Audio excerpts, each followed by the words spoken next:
Hey guys, welcome back to another video. आज की इस वीडियो में हम पढ़ने जा रहे हैं rise of nationalism in Europe में। मैंने इस चैप्टर को इंटरेस्टिंगली कवर किया है एक नए मैनर में। तो अगर आपको अच्छा लगे तो बताना, मुझे समझ आए तो वीडियो को लाइक कर देना एंड कमेंट में बताओ कि मैं ऐसे ही लेक्चर बनाऊं या नहीं।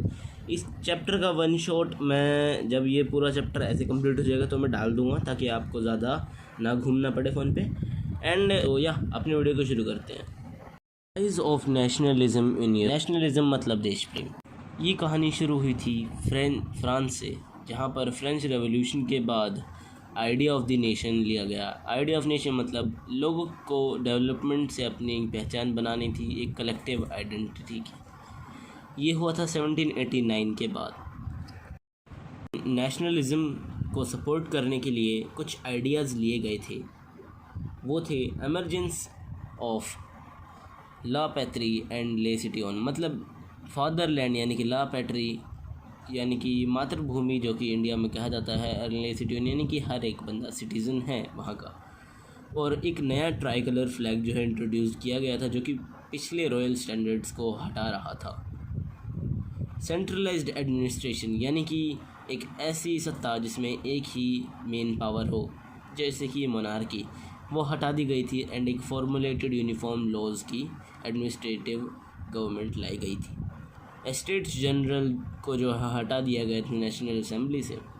Uniform system of weights and measures were adopted. इससे पहले फ्रांस में खुद के तरीके थे वेट और हाइट को मापने के, लेकिन अब ये यूनिफॉर्म हो चुके थे, यानी कि पूरी दुनिया के अनुसार। एंड जैकोबियन क्लब फॉर्म हो गया था मैक्सिमिलियन रोबेस्पियर के द्वारा, एंड उसी को अब नेशनलिज्म जो है बढ़ावा कर रहा था।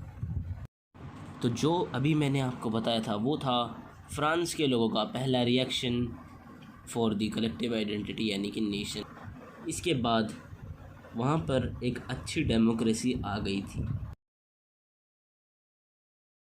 15 अगस्त 1769 कोर्सिका, जो कि फ्रांस की एक जगह है, वहाँ पर एक ऐसे बंदे ने जन्म लिया जो कि हिस्ट्री बदलने जा रहा था, नेपोलियन बोनापार्टे। नेपोलियन बोनापार्टे आगे जाकर कमांडर बना लुईस 16 की आर्मी का, एंड उसका इंटेंशनली एम था कॉन्करर करना पूरे यूरोप को। उसने डेमोक्रेसी जो कि आई थी फ्रेंच रेवोल्यूशन के बाद में, उसे तोड़ दिया एंड धीरे धीरे लुईस 16 की पावर भी तोड़ने लगा। और 1797 में उसने अटैक किया इटली पर एंड जीत गया।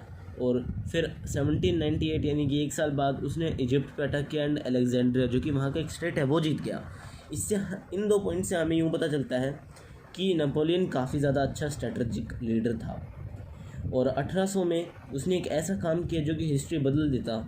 उसने एक बैंक इंट्रोड्यूस किया जो कि पूरे वर्ल्ड का पहला बैंक था, बैंक ऑफ फ्रांस। लेकिन उसे हटा दिया गया एक साल बाद यानी 1801 में ही, क्योंकि वहाँ के जो चर्च वाले लोग थे उन्हें ये अप्रूवल नहीं था। क्योंकि अगर आपको याद हो तो फ्रेंच रेवोल्यूशन जो कि क्लास 9th का है चैप्टर, उसमें टीथे एक टैक्स था जो कि चर्च वालों ने लगाया था। तो अगर बैंक ऑफ फ्रांस हो जाता तो टीथे का कोई मतलब ही नहीं रहता। ये आपको जानने की ज़रूरत नहीं है क्यों, लेकिन मैं बता देता हूँ। क्योंकि अगर वो लोन लेते तो इनको जो है टैक्स देने की ज़रूरत नहीं पड़ती, पीजेंट्स को, किनको, चर्च वालों को। तो 1804 में आखिरकार नेपोलियन ने अपने आप को राजा ऑफ फ्रांस यानी कि एम्परर ऑफ फ्रांस डिक्लेयर कर ही दिया, एंड एक सिविल कोड इंट्रोड्यूस कर दिया जो कि नेपोलियनिक कोड के नाम से जाने लगा। सिविल कोड एक ऐसा बुक है जहाँ, या फिर एक ऐसा लॉ है जिसमें कि laws regarding property, family and jurisdiction लिखे जाते हैं। तो नेपोलियनिक कोड के फंक्शन ये थे। नेपोलियन ने काफ़ी ज़्यादा अच्छे काम करे थे एंड कुछ बुरे। तो अच्छे कामों में था उसका नेपोलियनिक कोड, जिसके फंक्शन थे लॉ ऑफ इक्वालिटी यानी कि सबको बराबर। एंड इसने रिमूव कर दिया था क्लासेस या फिर स्टेट्स को, जो कि पिछले फ्रेंच रेवोल्यूशन में आपने पढ़ा होगा कि 3 स्टेट थे, तो उसको रिमूव कर दिया था इसने। और इसने इम्प्रूवमेंट्स करी थी इंफ्रास्ट्रक्चर जैसे कि रोड और कम्युनिकेशंस में।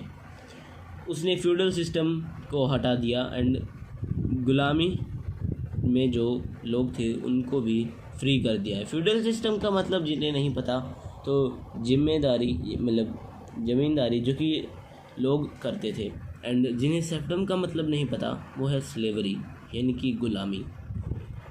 एंड इसने नोबेलिटी को अबॉलिश कर दिया, एंड और तो और जो कि प्रिविलेजेस यानी कि स्पेशल राइट्स से बर्थ पे बेस्ड उनको हटा दिया गया। इसने गिल्ड रिस्ट्रिक्शंस को भी हटा दिया। गिल्ड रिस्ट्रिक्शंस क्या हैं मैं अभी बताता हूँ।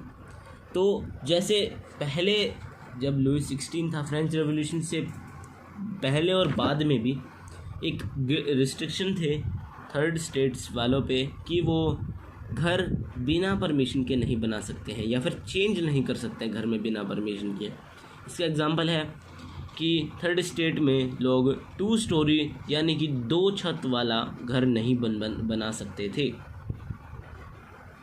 राइट टू प्रॉपर्टी मतलब जैसे कि अगर कोई आदमी है एंड वो मर जाता है तो उसकी प्रॉपर्टी उसके सन या फिर उसकी डॉटर को मिलेगी।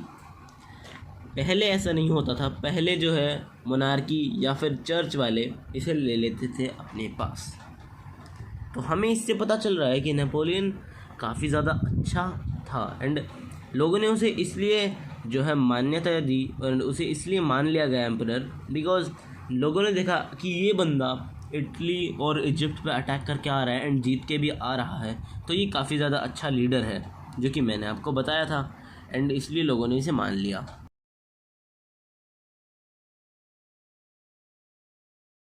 1812 नेपोलियन अपना सपना जो कि था कॉन्करर यूरोप उसे जारी रख रहा था, लेकिन उसने एक गलती कर दी।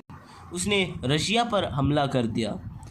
उसने सोचा कि अब मेरा कॉन्करर करना यूरोप को आसान हो जाएगा अगर मैंने रशिया को डिफीट कर दिया, लेकिन उसका ये सपना चूर चूर हो गया, क्योंकि बैटल ऑफ लिस्पिक जो कि थी यही against Russia and some other nations 1813 में वो हार गया और फ्रांस लौट गया।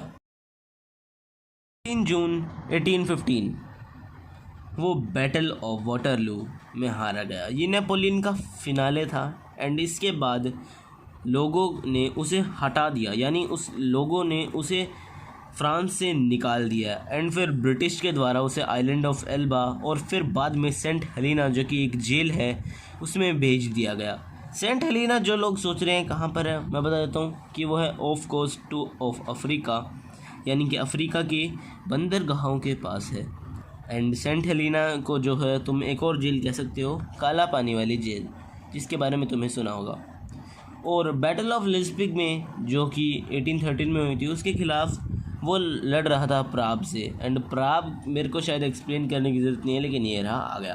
प्राग मतलब ये कंट्रीज़ थी एंड इनके साथ लड़ाई कर रहा था। अब इतनी सारी कंट्रीज़ का सामना नहीं कर सकता था नेपोलियन, इसलिए वो हारा गया।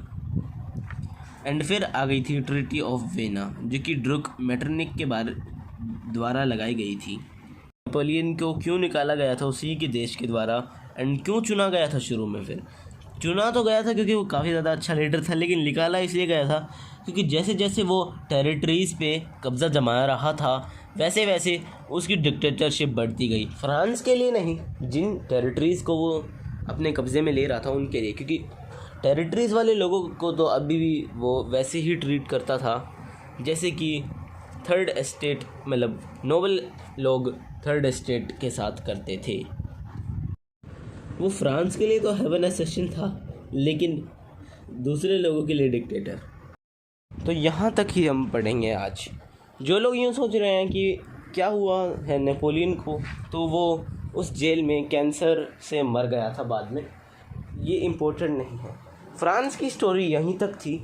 अगले लेक्चर में हम पढ़ेंगे the making of nationalism in Europe, जो कि काफ़ी ज़्यादा इम्पोर्टेंट टॉपिक है। इसी से बाकी के टॉपिक खुलेंगे, तो ये भी आपको लेना ही पड़ेगा। ये जो आज का जो सेशन हुआ है इसके नोट्स जो हैं उनकी लिंक आपको मिल जाएगी, डिस्क्रिप्शन में नहीं है तो अभी जो आ रही है ये जो पेज ये ही हैं नोट्स, इनका आप स्क्रीनशॉट ले लीजिए। मैंने काफ़ी ज़्यादा एनसीईआरटी को निचोड़ के ये लेक्चर और वो नोट्स बनाए हैं, तो उन नोट्स से आपके इन टॉपिक में तो पूरा का पूरा क्लियर हो चुका है। Thank you for watching, and comment करके बताओ कि ये पढ़ाने का तरीका कैसा है। तो या I will meet you in next video. Till then bye bye, पढ़ लो जाके, वो तो रिवाइज कर लेना।